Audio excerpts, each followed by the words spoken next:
जय हिंद साथियों, स्वागत है आपका एक और नई क्लास में। पिछली क्लास में हमने भारत की भौगोलिक स्थिति के बारे में पढ़ा था। आज उसी सीरीज को आगे बढ़ाते हुए हम भारत के भौतिक विभाजन के बारे में जानेंगे।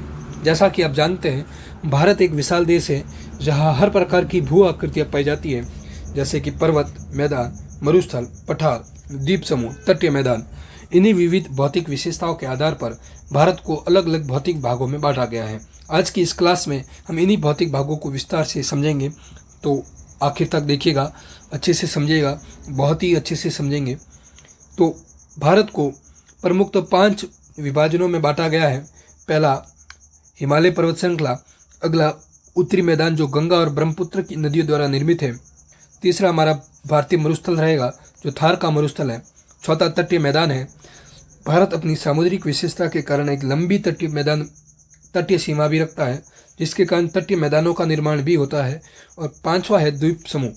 इनके बारे में हम विस्तार से जानेंगे, एक एक को विस्तार से समझेंगे, तो देखते रहिएगा। पहला हमारा हिमालय पर्वत श्रृंखला रहेगा। चलिए हिमालय पर्वत श्रृंखला को देखते हैं। तो आज का टॉपिक रहेगा हमारे हिमालय पर्वत श्रृंखला। तो हिमालय के बारे में जानने से पहले हम ये जान लेते हैं कि हिमालय की उत्पत्ति कैसे हुई थी। आज से अरबों वर्ष पूर्व पृथ्वी पर सभी 7 महाद्वीप एक ही भूखंड के रूप में थे, जो पैंजिया के रूप में जाना गया, और जो महान समुद्री राशि थी उसको पैंथालासा के रूप में जाना गया। यही पैंजिया धीरे धीरे कालांतर में 2 भागों में टूट गया। ऊपर वाला अंगारा लैंड कहलाया और नीचे वाला गोंडवाना लैंड। ऊपरी भाग अंगारा लैंड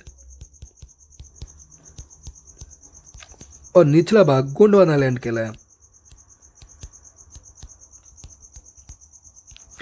और अंगारा लैंड और गोंडवाना लैंड के बीच में जो समुद्री राशि थी, इसका नाम दे दिया 33 सागर। भूलिएगा नहीं दोस्तों, 33 सागर हमारे हिमालय की उत्पत्ति में महान भूमिका निभाता है। आगे चलकर देखिए कैसे। कालांतर में ये 2 भूखंड वापस से अनेक भागों में टूट जाते हैं। अंगारा लैंड 2 भागों में टूट जाता है, एक उत्तरी अमेरिका के रूप में और दूसरा यूरेशियाई प्लेट के रूप में, जिसके अंदर यूरोप और एशिया दोनों शामिल रहेंगे। गोंडवाना लैंड 3 भागों में टूटता है, बेसिकली 4 भाग कह सकते हैं। एक दक्षिणी अमेरिका, अफ्रीका, ऑस्ट्रेलिया और अंटार्कटिका। ठीक है, तो इसी अफ्रीका से एक भाग अलग होकर के धीरे धीरे यूरेशियाई प्लेट की ओर आगे बढ़ता है, और इन्हीं दोनों के टकराने से हिमालय की उत्पत्ति होती है। उत्पत्ति का कारण क्या? क्योंकि बीच में हमारे 33 सागर था। 33 सागर के तलछटों में वलन पड़े। वलन पड़ने से वे धीरे धीरे कठोर चट्टानों में बदल गए, और यही कठोर चट्टानें आगे चल के किस रूप में परिवर्तित हो गई? हिमालय के रूप में। प्लेटें लगातार आपस में टकराती चली गई, हिमालय की ऊंचाई बढ़ती चली गई, और आज हमारे सामने ये विश्व के सबसे ऊंचे पर्वत श्रृंखला के रूप में अवस्थित है। ठीक है, हिमालय पर्वत श्रृंखला वलित पर्वत श्रृंखला है और नवीन पर्वत श्रृंखला। नवीन का अर्थ है कि इसका निर्माण लगभग 5 करोड़ वर्ष पूर्व शुरू हुआ था, जो विश्व की सभी पर्वत श्रृंखलाओं में सबसे नवीन है। ठीक है दोस्तों, तो इस प्रकार से हमने हिमालय की उत्पत्ति को जाना। देखिए ये पास में चित्र भी है। भारतीय उपमहाद्वीप का टूटा हुआ भाग अफ्रीका से धीरे धीरे यूरेशिया की ओर आगे बढ़ा, और यहाँ पे आगे चल के या यूरेशियाई प्लेट और भारतीय उपमहाद्वीप की प्लेट की सीमा पर हिमालय की उत्पत्ति होती है। ये जो भी आर्क था, उसी आर्क में हिमालय की उत्पत्ति हो गई। ठीक है दोस्तों, ये इस प्रकार से, तो इस प्रकार से हमने हिमालय की उत्पत्ति को समझा। क्या समझा हमने? एक तो ये वलित पर्वतमाला है, दूसरी नवीन। नवीन का अर्थ ये कितने वर्ष पूर्व? 5 करोड़ वर्ष पूर्व। कौन सी 2 प्लेटों के टकराने से? भारतीय उपमहाद्वीप या भारतीय प्लेट कह सकते हैं, और दूसरी ये यूरेशियाई प्लेट, इसको हम यूरेशियाई प्लेट नाम देते थे ताकि ध्यान रहेगा, यूरेशियाई प्लेट और भारतीय प्लेट, इन दोनों के टकराव से 33 सागर के तलछटों में वलन पड़ता है, लिख देता हूँ वलन। और यही वलन धीरे धीरे किस में बदल जाते हैं, कठोर चट्टानों में। कठोर चट्टानें धीरे धीरे हिमालय का रूप लेती है, प्लेटें टकराती रहती है आपस में और हिमालय की ऊंचाई बढ़ती रहती है। ये आज भी यही क्रम जारी है, हिमालय की लंबाई और भी बढ़ रही है। दोस्तों हिमालय को और विस्तार से पढ़ते हैं उससे पहले एक बार ये इमेज देखिएगा वापस से। ये सैटेलाइट इमेज है जिसमें और समझ में आसानी से आएगा। ये हमारा हिमालय वाला पार्ट हो गया, ये वाला। फिर आगे हमारा ये गंगा का मैदान हो गया पूरा का पूरा। वैसे बेसिकली थार के मरुस्थल को भी गंगा के मैदान में ही गिना जाता है, लेकिन हम अलग से दर्शा देते हैं, ये थार का मरुस्थल हो गया। फिर अगला है हमारा दक्कन का पठार। तो ये दक्कन का पठार हो गया, इमेज में आप साफ साफ देख पा रहे होंगे जो ऊंचा उठा हुआ भाग है, ये दक्कन का पठार हो गया। फिर इसी दक्कन के पठार के साइड साइड में ये वाला जो भाग है ये हो गया हमारे तटीय मैदान। फिर हमारे आ जाते हैं द्वीपीय समूह, तो ये द्वीपीय समूह हो जाएंगे। तो इन दोनों इमेज को कंपेयर करके आप आसानी से समझ सकते हैं। हिमालय को एक बार ऐसे ही थ्योरी पढ़ लेते हैं एक बार हिमालय की, फिर मैप में देखेंगे। तो हिमालय की उत्पत्ति के बारे में हमने आगे पढ़ा था, ये वलित पर्वतमाला है, नवीन पर्वतमाला है। देखिए इसका विस्तार कैसे है। ये भारत में हिमालय का विस्तार कहाँ से कहाँ तक है, उत्तर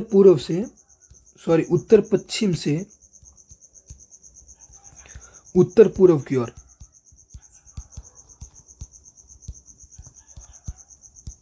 जहाँ ये अचानक से दक्षिण में मुड़ जाता है, कहाँ, जहाँ म्यांमार की साइड में। फिर इसकी लंबाई के बारे में पढ़ते हैं, तो इसकी लंबाई 2400 किलोमीटर है, 2400 किलोमीटर, जो भारत के ऊपर पूरी तरह से फैला हुआ है। इसकी चौड़ाई के बारे में बात की जाए तो इसकी चौड़ाई, औसत चौड़ाई 400 किलोमीटर से लेकर के 150 किलोमीटर तक है। चौड़ाई लिख देता हूँ मैं आगे, चौड़ाई।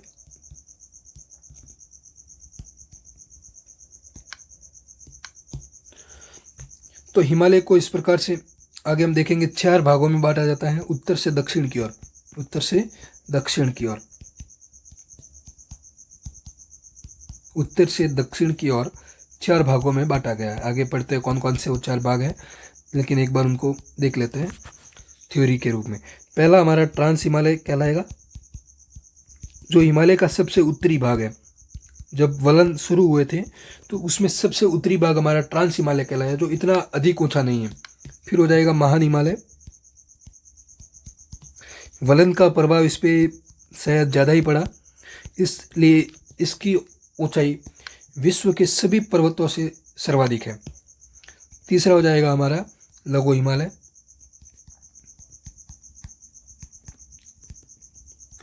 लघु हिमालय के दक्षिण में हो जाएगा शिवालिक हिमालय, जो सबसे निम्न ऊंचाई वाला है। तो इस प्रकार से हम आगे पढ़ेंगे।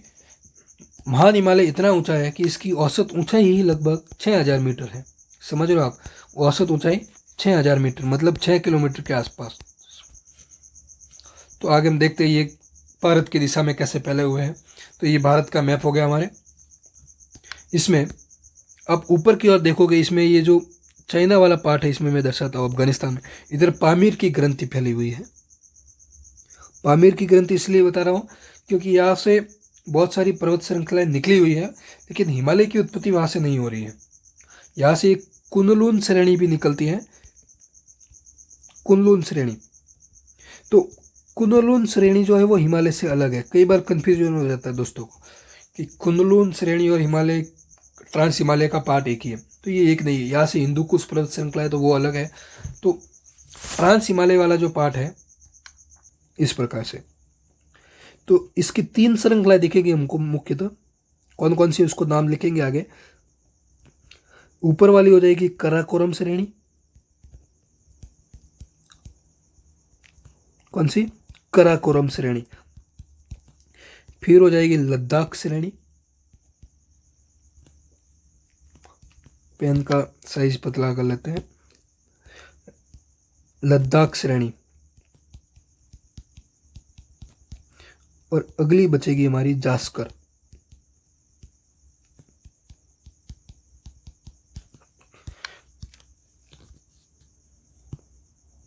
अरे ये गड़बड़ हो गया ना, सिर्फ इसी को सेलेक्ट करते हैं। तो इस प्रकार से हमारी काराकोरम श्रेणी, इसको भी थोड़ा सा बोल्ड कम कर लेते हैं, इसका बोल्डनेस। तो काराकोरम श्रेणी, लद्दाख श्रेणी और जास्कर श्रेणी, ये कौन से हिमालय का पार्ट है? ट्रांस हिमालय का। मैं लिख देता हूँ ट्रांस हिमालय।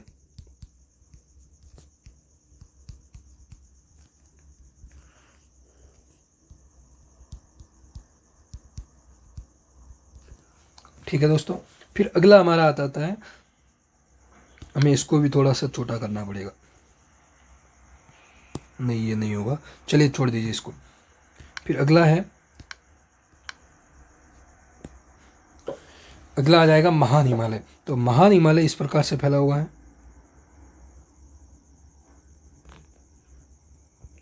जो विश्व की सबसे ऊंची श्रृंखला है। तो ये हो जाएगा हमारा महान हिमालय।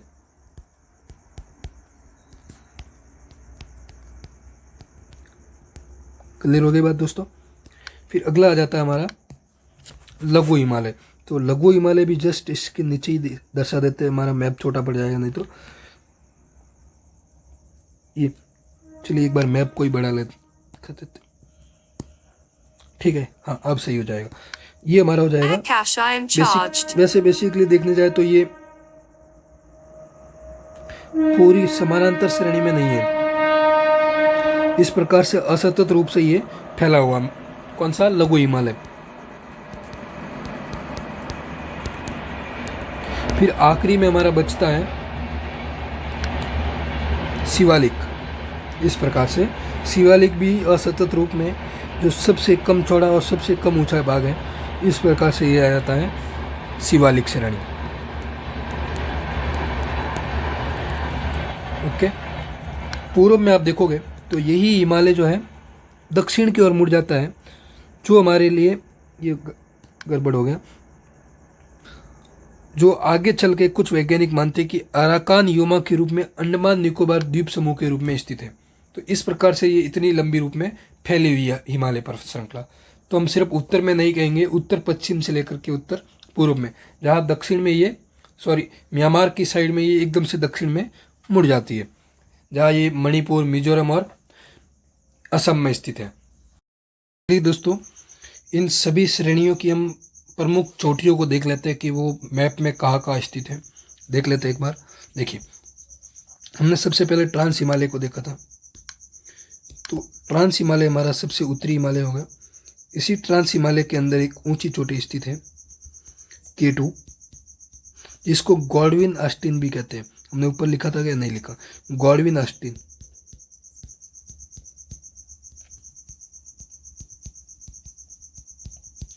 इसकी औसत ऊंचाई जो है वो 8,611 मीटर है। औसत नहीं, पूरी ऊंचाई कहेंगे हम इसको।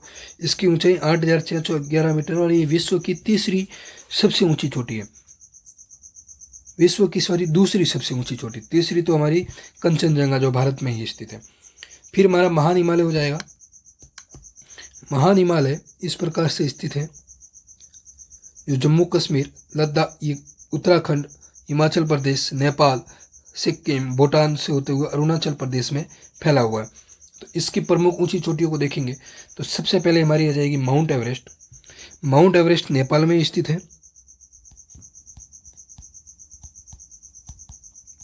माउंट एवरेस्ट की औसत ऊंचाई, औसत नहीं, मेरा औसत नाम आ रहा है, औसत नहीं होगी, पूरी ऊंचाई होगी 8,848 मीटर। अगली इसकी ऊंची चोटी है कंचनजंगा, जो भारत और नेपाल की बॉर्डर पे सिक्किम में स्थित है। नाम है इसका, चला गया ये, कंचनजंगा। इसकी औसत ऊंचाई है 8,598 मीटर। ये विश्व की तीसरी सबसे ऊंची चोटी है। ठीक है, अगली ऊंची चोटी हो जाएगी माउंट एवरेस्ट, कंचनजंगा के बाद में है मकालू। मकालू जो है ये नेपाल और तिब्बत की बॉर्डर पे है। इधर हम इसको दर्शा लेंगे। आपको मैप में भरने के लिए नहीं पूछेगा, लेकिन देश पूछ सकता है कि मकालू कौन से देश में। मकालू के बाद में हो जाएगी धौलागिरी। धौलागिरी नेपाल में स्थित है।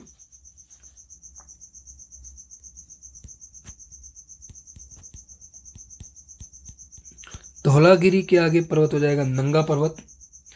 नंगा पर्वत हम आगे देखेंगे कि ये पाकिस्तान की सीमा पर स्थित है, भारत में ही।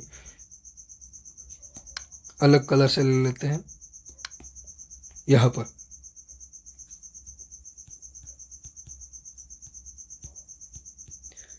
फिर नंगा पर्वत के बाद हो जाएगा अन्नपूर्णा। अन्नपूर्णा जो है वो नेपाल में स्थित है। वापस से क्या लिखेंगे? अन्नपूर्णा।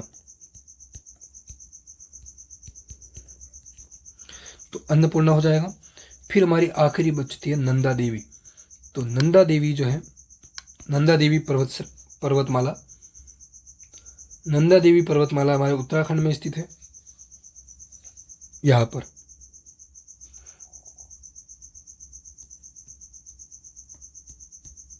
तो ये हो जाएगा नंदा देवी।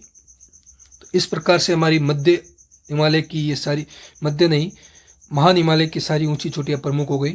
माउंट एवरेस्ट, कंचनजंगा, मकालू, धौलागिरी, अन्नपूर्णा, नंगा पर्वत और नंदा देवी। ठीक है। ट्रांस हिमालय की हमने लिख दी K2 Godwin Austen. Trans Himalaya में 3 श्रेणियाँ थी, लेकिन हमने एक ही की देखी, क्योंकि यही सबसे इम्पोर्टेंट है हमारे लिए। आगे देखते हैं हम। आगे हम लघु हिमालय के बारे में जानेंगे। लघु हिमालय इस प्रकार से फैला हुआ है, कुछ भाग नेपाल में भी है। इस प्रकार से ये फैला हुआ है। इसके अंदर 3 प्रमुख श्रेणियां हैं। एक है धौलाधर, जो हिमाचल प्रदेश में स्थित है। अब हमने इसको बड़ा बना दिया ना, एक बार इस मैप को ही बड़ा कर लेते हैं, तो इधर हो जाएगा हमारा। तो धौलाधर हिमाचल प्रदेश और जम्मू कश्मीर की बॉर्डर पे, यहाँ पे हो जाएगा धौलाधर। 3 प्रमुख श्रेणियाँ इसकी। धौलाधर के बाद इसकी प्रमुख श्रेणी है पीर पंजाल। पीर पंजाल जो है ये जम्मू कश्मीर, सॉरी मैंने धौलाधर को गलत लिख दिया। धौलाधर तो हिमाचल प्रदेश में ही है, पीर पंजाल बॉर्डर पे है। पीर पंजाल और धौलाधर हिमाचल प्रदेश के अंदर ही है।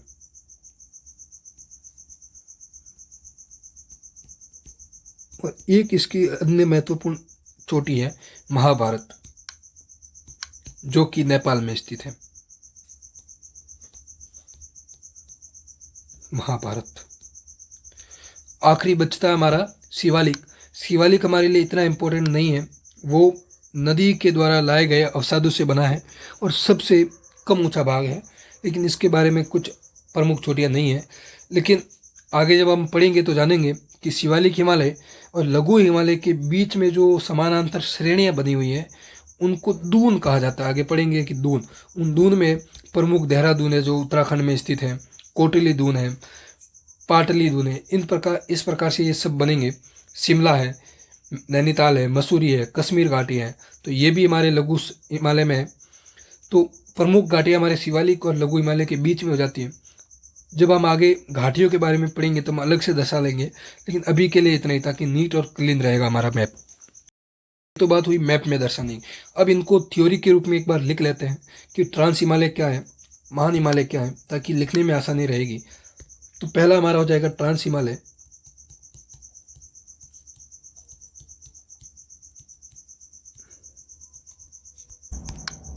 ट्रांस हिमालय मुख्यतः लद्दाख में स्थित है। कौन से राज्य में हो जाएगा? लद्दाख में। इसकी औसत ऊंचाई की बात करें तो औसत ऊंचाई हो जाएगी 3000 से लेकर के 6000 के बीच में। 3000 से लेकर के 6000 मीटर के बीच में। प्रमुख श्रेणियां हमने इसमें देखी थी। श्रेणियां कौन कौन सी थी?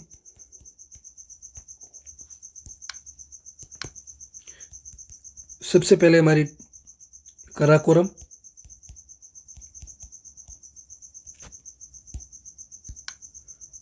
अगली लद्दाख और आखिरी थी जास्कर। इसी काराकोरम श्रेणी में हमने देखा था कि एक इसकी प्रमुख चोटी है K2 या गॉडविन ऑस्टिन।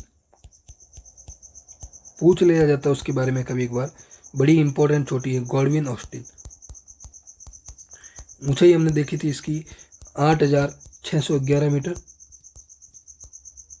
पूर्णतः भारत में भी नहीं है, ये पीओके के रूप में पाकिस्तान में है। विश्व की दूसरी सबसे ऊंची चोटी, विश्व की दूसरी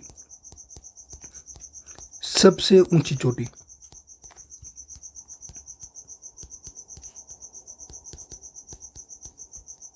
पहला पॉइंट तो ये हो गया इसका। दूसरा पॉइंट हो जाएगा भारत की सबसे ऊंची चोटी।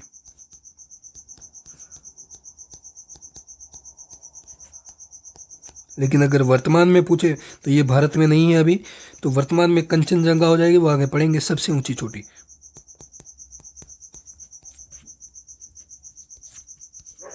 ठीक है, अभी हम आप लिख लेते हैं महान हिमालय के बारे में।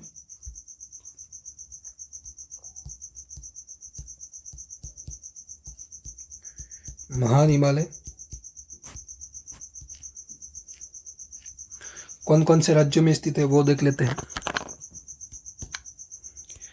यह मुख्यतः जम्मू कश्मीर में J&K लिख देता हूं, जम्मू कश्मीर हो जाएगा, ठीक है शॉर्ट में। हिमाचल प्रदेश,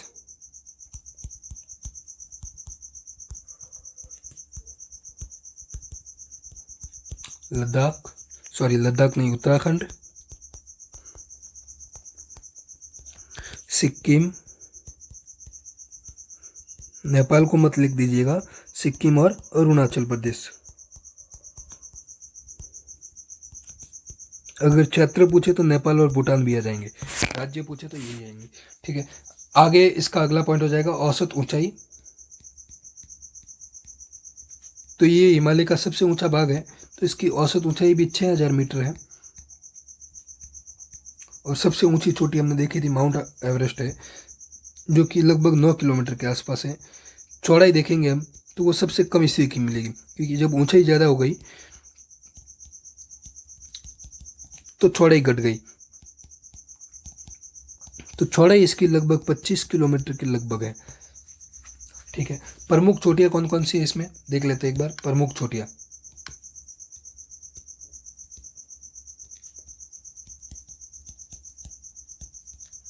प्रमुख चोटियाँ है इसमें पहले माउंट एवरेस्ट,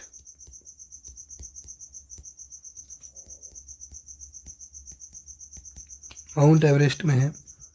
इसकी औसत क्या, इसकी ऊंचाई देखेंगे हम तो 8,848 मीटर। कौन से देश में स्थित है, नेपाल में।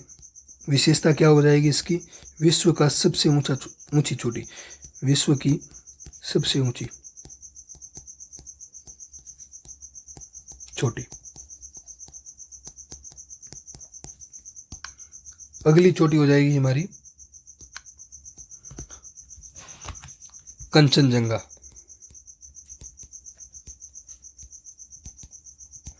कंचनजंगा की औसत ऊंचाई है 8,598 मीटर। कौन से राज्य में स्थित है, भारत में स्थित है, लेकिन राज्य कौन सा हो जाएगा, सिक्किम।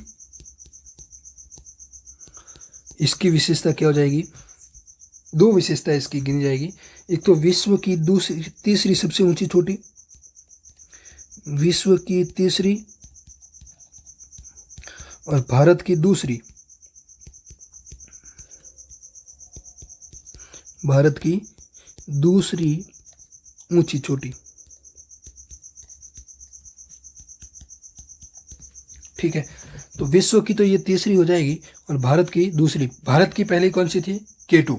विश्व की पहली थी माउंट एवरेस्ट, दूसरी थी K2, ठीक है। इस प्रकार से ये हिमालय में ही विश्व की तीनों चोटियाँ हो गई, फर्स्ट, सेकंड और थर्ड। तो तीनों ही हमारे हिमालय के पास में है। अगला हम पढ़ेंगे ये कंचनजंगा के बाद में मकालू। मकालू नेपाल में है। ऊंचाई हमको नहीं देखनी इसकी, सिर्फ देश पूछ सकता है कभी कभार, लेकिन क्रम से जमाने को पूछे तो यही क्रम रहेगा। अगली हो जाएगी धौलागिरी, जो कि नेपाल में है। फिर अगली इससे नंगा पर्वत,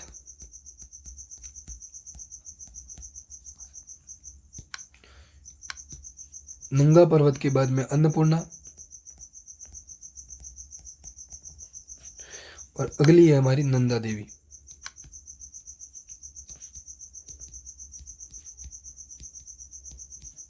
देखिएगा, नंगा पर्वत भारत में स्थित है। कहाँ पर? जम्मू कश्मीर में, JNK। अन्नपूर्णा कहाँ पर है? नेपाल में। नंदा देवी कहाँ पर है? भारत में, उत्तराखंड में देखा था हमने। ठीक है, क्रम यही रखिएगा, ध्यान रखिएगा। माउंट एवरेस्ट के बाद में कंचनजंगा के बाद में मकालू, धौलागिरी, नंगा पर्वत, अन्नपूर्णा, नंदा देवी। क्रम यही है ऊंचाई से। ठीक है, क्रम गड़बड़ नहीं होनी चाहिए, क्योंकि क्रम कभी कभार पूछ लेता है इनका, डाटा नहीं भी पूछ सकता। डाटा इन दो का ही याद रखना है। फिर अगला हमारा आ जाएगा लघु हिमालय। लघु हिमालय के बारे में देख लेते हैं, छोटा सा टॉपिक है लघु हिमालय।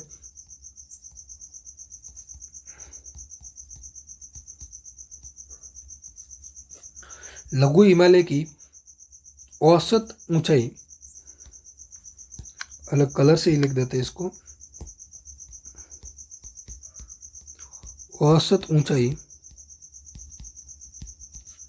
3700 मीटर से लेकर के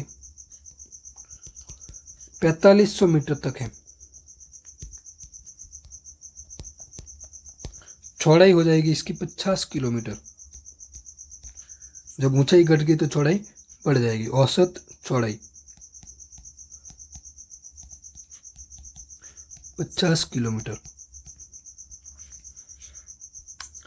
लघु हिमालय के राज्य वही हो जाएंगे जहां पर महान हिमालय अवस्थित था। महान हिमालय के राज्य कौन कौन से थे? जम्मू कश्मीर, हिमाचल प्रदेश, उत्तराखंड, सिक्किम, अरुणाचल प्रदेश। ठीक है, लघु हिमालय भी उन्हीं राज्यों में स्थित है। अगला पॉइंट इसका हो जाएगा, इसके अंदर प्रमुख चोटियां कौन कौन सी है? तो प्रमुख चोटियां है धौलाधर, अलग कलर से लिख देते हैं, धौलाधर, महाभारत, नहीं ऐसे लिखेंगे क्रम से, महाभारत और पीर पंजाल।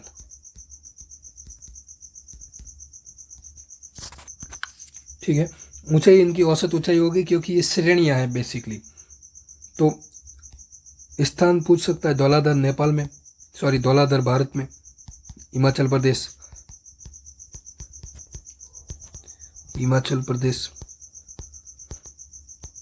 महाभारत नेपाल में, और पीर पंजाल भी भारत में, और ये भी है हिमाचल प्रदेश और जम्मू कश्मीर की बॉर्डर पे। हमने मैप में अच्छे से देखा था। ठीक है, तो फिर ये हमारा लघु हिमालय होगा। इसी के अंदर, लघु हिमालय के अंदर अगला टॉपिक एक हमारा रहेगा आगे, जब हम शिवालिक हिमालय पढ़ेंगे तो उसमें देखेंगे अच्छे से कि इसके अंदर कुछ पर्यटन स्थल है। कश्मीर घाटी,